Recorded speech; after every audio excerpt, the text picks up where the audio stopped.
we are already using 100% of the brain. Let me show you why that is the case. And in the end, I will explain how the myth that we use only 10% of our brain came to be. But first, let me tell you about the life of a fighter whose dreams were shattered with a single punch. Meet Prichard Colón, a pro boxer and an undefeated champion.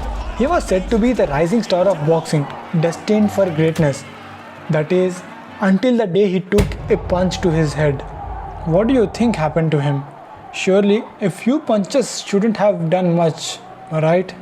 Those few punches sent him to coma for 221 days. If we truly used only 10% of our brain, then an injury to a large portion shouldn't have a much impact, right? But that's not the case. Even the slightest injury can result in a devastating consequence. This brings us to another crucial point. The amount of food that our brain consumes compared to its size is crazy. Imagine this scale is your body. To maintain it, you need to eat 5 pizzas, out of which one whole pizza will go straight to the brain. Now to put things in perspective, this will be the size of the brain compared to the body.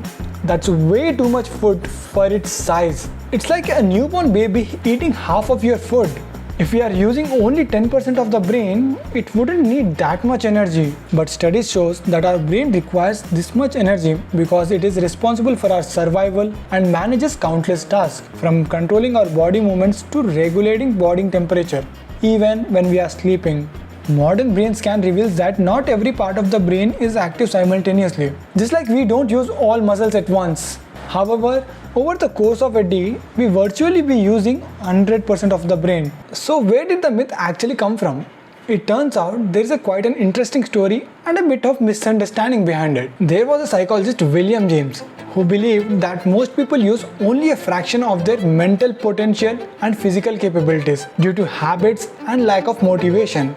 To test this theory, his friend Boris Sidis attempted to unlock his own son's potential. Boris Sidis and his wife treated their son as if he were an adult. When their son was few months old, they placed food and a spoon in front of him, allowing him to observe and learn to feed himself. They did whatever they can to bring out the potential of their child, not missing any chance to teach him. As a result, this child learned alphabet in 6 months. At age 2, he could read and write. At age 8, he learned 8 languages and created his own language called Wendergood. At age 11, he enrolled at Harvard University. And at age 12, he started teaching teachers about fourth dimension, a concept that few people understand. His name was William James Sidis, and it was said that he was even smarter than Albert Einstein. Later, in his book Energies of Man, William James wrote that human possesses far greater reserves of energy than we typically access, and that habit causes us to live below our limits, using only a small portion of our potential. Like a game of Chinese whisper, the original idea that people use only a fraction of their mental potential got distorted and became the myth that we use only 10% of our brain. That means no one is born genius. It's the environment and the habits that you develop that shapes you and makes you who you are. Since habits and the environment can be changed, you still have a lot of potential and are capable of achieving things that people said you couldn't.